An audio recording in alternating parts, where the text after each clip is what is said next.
Hey Jews, when trying to understand our reality based on the Torah, sometimes it's extremely helpful to have an experience off of which to base that explanation in our understanding, because a lot of these things are extremely abstract, and because at this time, 5,785, where the end time, we're so assimilated into other ideologies that it may be difficult a lot of the time to see the connection from what we're learning in the Torah, the information, and applying that to our real life. And especially because other things happen in our reality which take our focus off this information, meaning we know the information, let's just say even we believe in it and we have faith in it, but then when something happens, we panic or we get confused, or we forget about it and we don't apply what we learned to our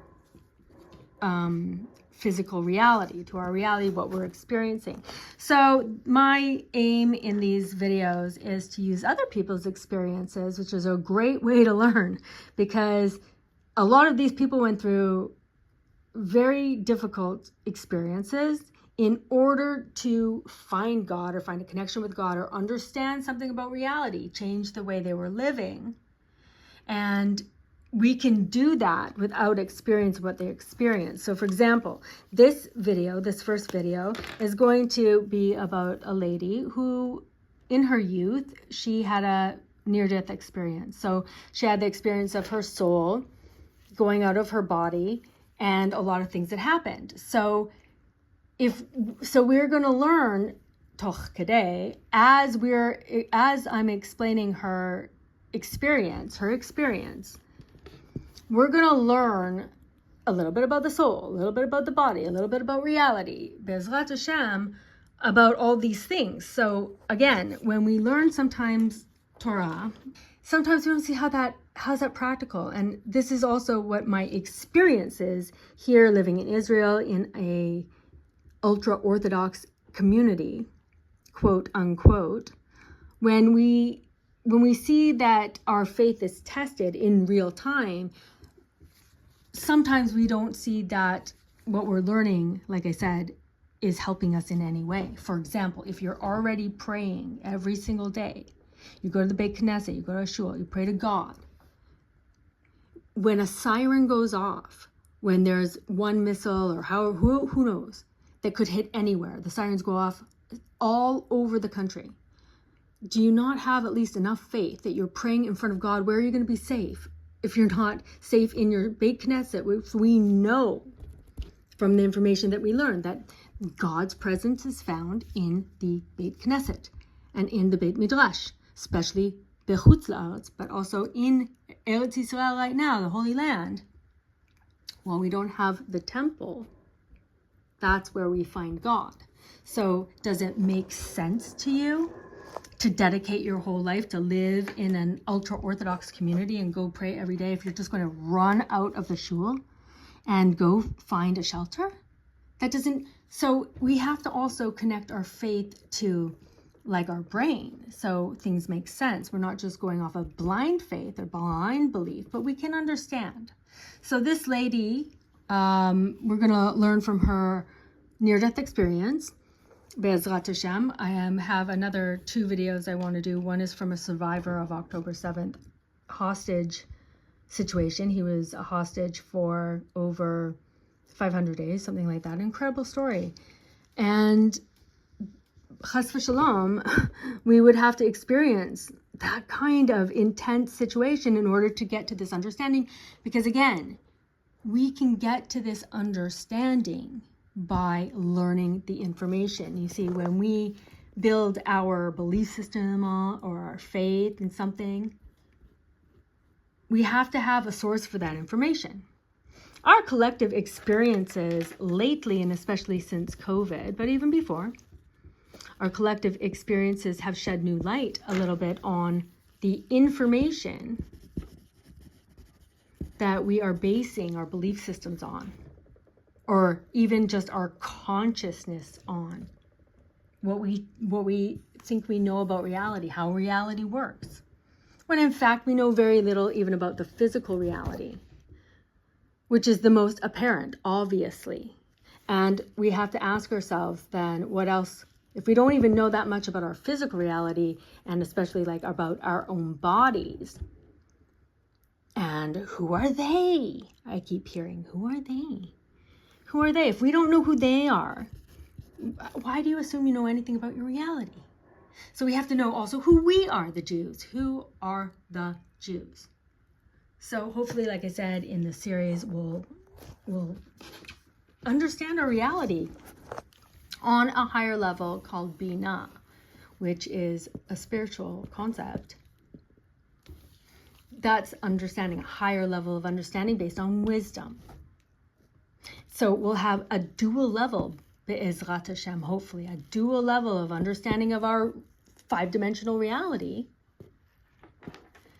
which Isaiah, a prophet, an amazing prophecy to read and to connect to. I've done a few videos if you'd like to go check that out. But Isaiah in 41, he says, comfort, comfort my people. Comfort, comfort my people. When all these things are happening in your reality, especially at the end of time, comfort, comfort, because it's comforting to understand. It's comforting to understand what's going on. Even if it's scary. Even if, okay, I'm praying in a synagogue and there's a nuclear bomb. What happens? Baruch Hashem. If Hashem wants to save me from that, he has the power to save me from that. He doesn't, then Baruch Hashem, I have considered my soul every day that I'm living. This is the best I can do. We're all going to die. We're all going to die. One way or the other. That's a fact. I know from the information what happens after we die, what happens to our body, what happens to our soul. So, Baruch Hashem. Not blindly, God's doing everything and whatever, but understanding, because that's comforting. Comfort, comfort my people. Don't be scared. Also, Isaiah says that so many times. Do not fear my servant Jacob. Who is my servant? Somebody who is serving me. Now, if you're not serving God, then you're not a servant of God. So you might be scared. Who are scared? Sinners are scared. Why do I say that? Why do I think that? Why do I know that? Because I have a source in the Torah for everything I think, especially everything I think about reality. So that's in the Gemara, in Masechet Brachot, something. This is only sinners are scared. Why? Because what I just explained. And I really, really understood this more from the book of Daniel, especially with Daniel, who had a high level of understanding.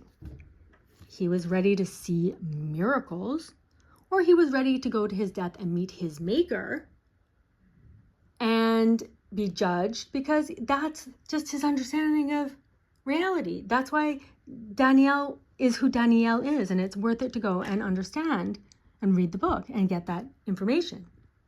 Get that uncensored information about our reality. Uncontrolled information about our reality. Know who everybody is here. After the flood that there was, for lots of reasons that we can understand, all of humanity was destroyed and started again through Noah and his three sons, Ham, Yafet, and Shem. Anti-Shemi. This is the root of anti-Semitism. So there's a lot of other people in our reality that are not in this lineage that I'm showing here and have different agendas and different things that they want to happen at any time in our reality. What they do not want to happen is the end of time. Their very existence depends on time. So film a car speeding down a road. Speed up the image infinitely, and the car disappears. So what proof do we have of its existence? Time gives legitimacy to its existence. Hopefully, again, in this series, I'll explain this in my third video, I believe I'm going to do. It's not a Jewish woman who has some sort of spiritual experience that is very, very interesting. She has an encounter with Satan. Oh, yeah, believe it or not.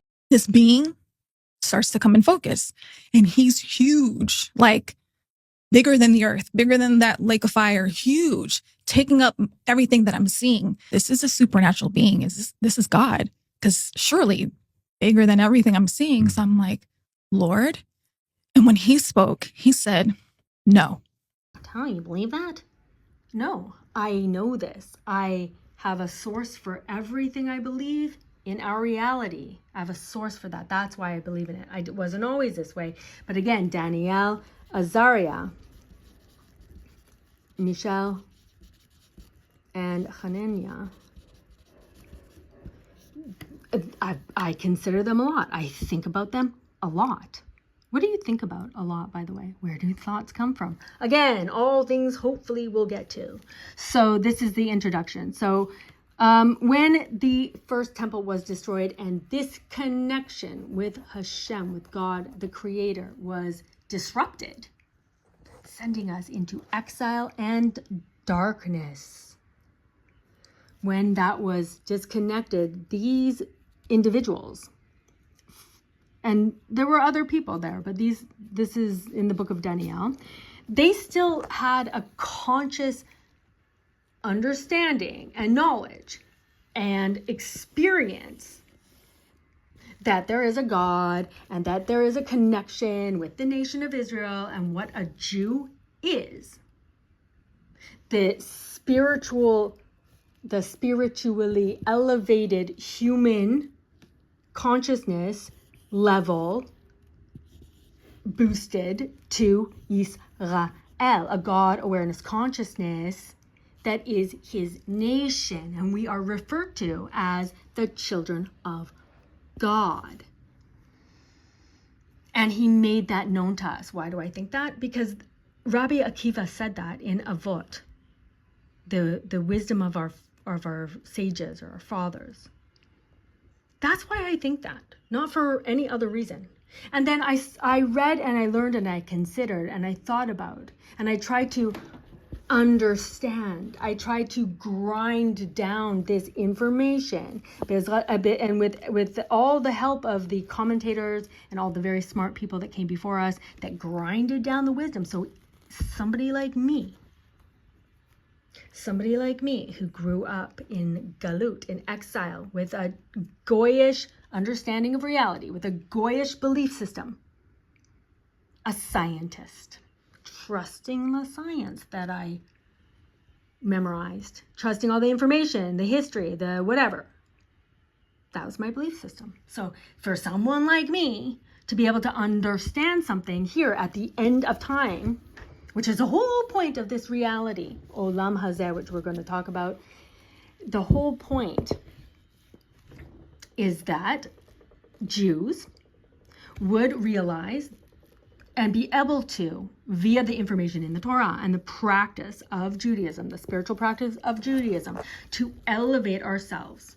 God created us as speakers, Medaber Chai, a new creation, something different than the animal. Now, what we use to control, basically, or to have some sort of control over, basically, our conscious minds, is this ability to speak, because this is also rooted in this spiritual place called Binah, which we said is a higher level of understanding, where if we have any understanding on this higher level based on the wisdom and connect our consciousness to objective reality. I've done several different videos on this. And we understand that why do we think things? We have to always ask ourselves, well, why do I think that? Understand that you're at the end of time. Understand that the leaders of the nation of Israel at the end of time, based on the objective information, the objective reality that is the Torah, says that the leaders of the nation of Israel at this point are going to be the Erev Rav. So don't just trust, blindly trust. Make everything make sense to you. And when I when I was looking for a husband during COVID, the very first thing I would ask somebody was about, their understanding of COVID and, the vaccines and whatnot. And a lot of people would say, well, that's above my pay grade. I just do what my rabbi tells me. Back in the day, that was a very beautiful thing to do. People were more trusting and people were more trustworthy, but not now. And now, at this time, 5,785, our experiences have made us more savvy, more able to understand for ourselves, and also the whole history of the Jewish nation has broken down the information for us so much that every single last one of us can understand something about reality in their merit. We should learn as much as we can. That's true information, not controlled information. So when Danielle, Azariah, Michelle, and Hanina were dragged out of prisoners, taken hostage, like again in our second video that we'll look at, somebody else who was taken hostage. 411 people were murdered that day by Hamas terrorists. 43 others were taken hostage. Omer Shem Tov is one of them. At 20 years old, he was one of the people captured that day, and he would spend the next 505 days held hostage by Hamas, finally freed on February 22nd of this year. Omer Shem Tov joins me now on Newsmaker. Welcome home. When the Holy Land was destroyed and all the Jews were exiled, to this very day, that's you and me. That's every Jew. We are exiled. We have not been returned. The hostages have not come home from the very first situation here. So we're having another experience in our time to remind us that we're all basically hostages. So, but these remarkable individuals, they did a few things. They kept their connection to God very high, has something to do with their names. And when everybody else, all the other Jews, bowed down to Nebuchadnezzar's idol, meaning they turned away from God, they lost this level of consciousness a little bit of Israel, a God awareness consciousness, which is what we're trying to get back up to, which is how we use our speech, which is the things that we speak about. So in the third video with that Christian lady or whatever, she had a spiritual experience with the Satan, with the unholy side. And she says there, He called me the B word, and I was alarmed. I'm like, he uses our language, our vernacular. and I'm like, no, lady, who's putting words into your mouth? We're using his vernacular if we're talking like that, if we're using our speech for unholy things. We're also lowering our conscious level from Medaber Chai, a new creation, not an animal that can talk, but a new creation that can talk and use that speech to elevate your consciousness to a level of Israel. But in order to do that, you have to have the right information. You have to have a high level of spiritual. Your soul has to be whole and healed and clean and free of sin, which damages your soul. So you're a Medaber Chai to Yisrael, God awareness consciousness. So they still had that, Azariah, Michelle, and Hanina, and the penalty for not bowing down to another God would be bound up and thrown into a furnace. So Nebuchadnezzar, who took the hostages out of Israel, gave everybody, he ruled basically the entire world. He said to the entire world, bow down to this idol, aka turn away from the Creator to whatever else, an intermediary, a golden calf, a state, an ideology, a rebbe, a tzaddik, anybody else, the Son of God, any other made up anything. That's not just the Creator, God, Hashem, who we know his name, the God of our forefathers, Abraham, Yitzchak, and Yaakov. And these three, Daniel was not tested there for very interesting reasons. So Azariah, Michelle, and Hanina said to Nebuchadnezzar, we will not turn away from our God. Our God, the creator of the entire reality, has the power to save us. And if he chooses not to save us, if he doesn't save us, for whatever reason that he has it, I don't understand, because it's the wisdom of God. But I know from the information now that everything God does is for the good and for perfection and towards the goal of reconnecting with his nation in the Holy Land of Israel with the temple. Tikkun, shlemut, shalom, peace, perfection.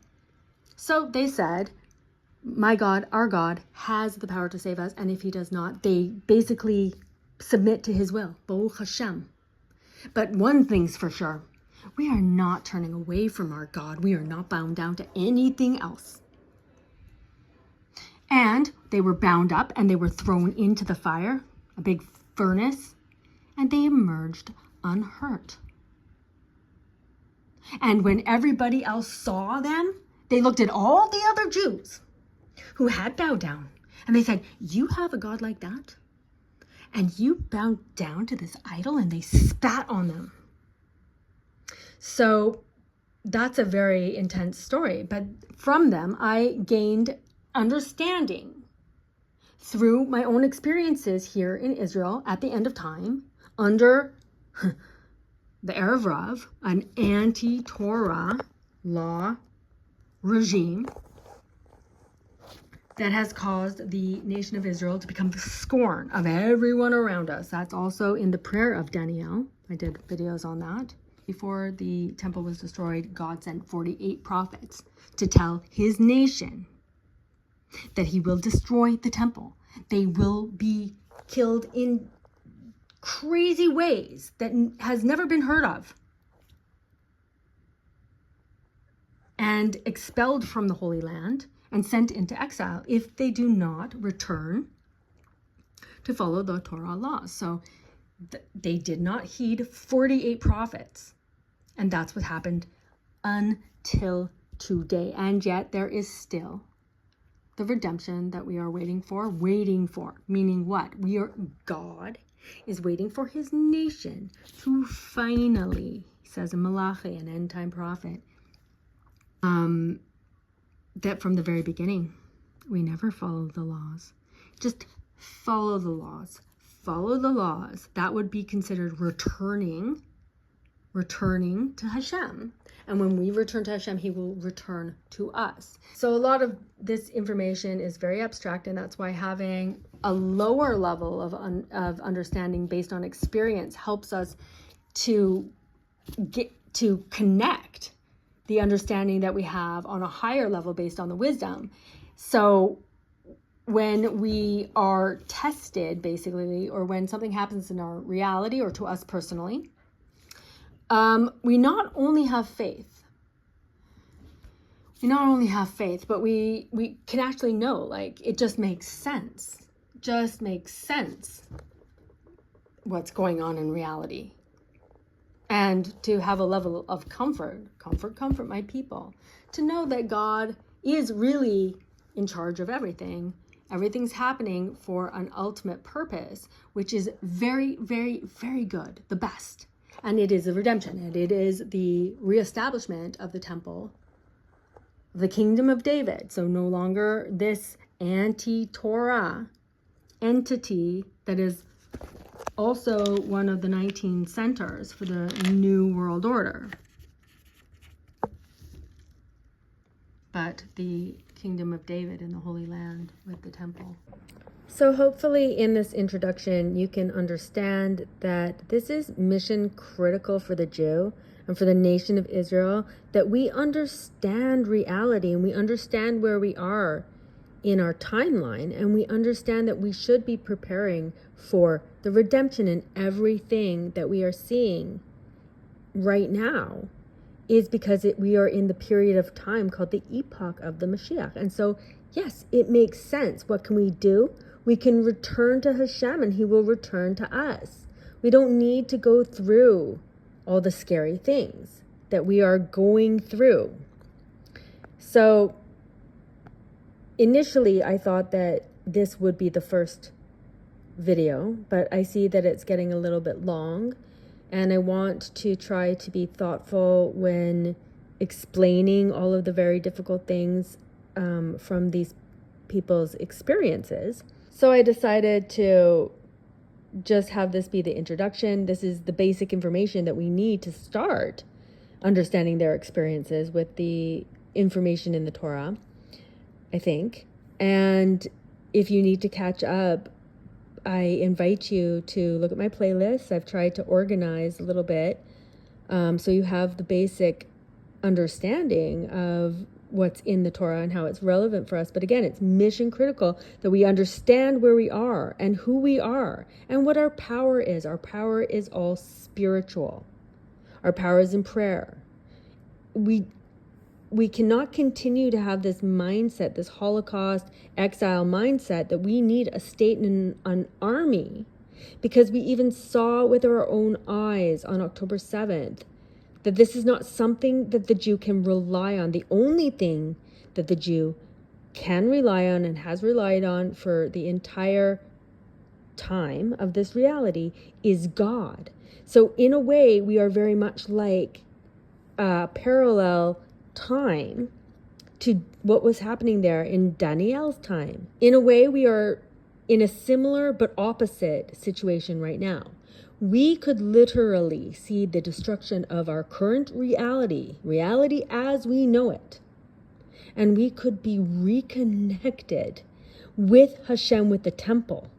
We could be the generation of the Jews that finally achieves the redemption. We need to focus. We need to understand what we're doing in this reality, why we're Jews, and we need to have the correct information on which to build your perception of reality, which in essence is your consciousness. The only way to be free is to attach your mind to the Torah. Everything you think, why do you think that? Because it's in the Torah. There's a root in the Torah. I can tell you exactly why I think that. This series of videos that I hope to do will share different experiences from different people, and hopefully it will help us deepen our understanding so we have a dual level of understanding, and hopefully, Bezrat Hashem, that will be a comfort.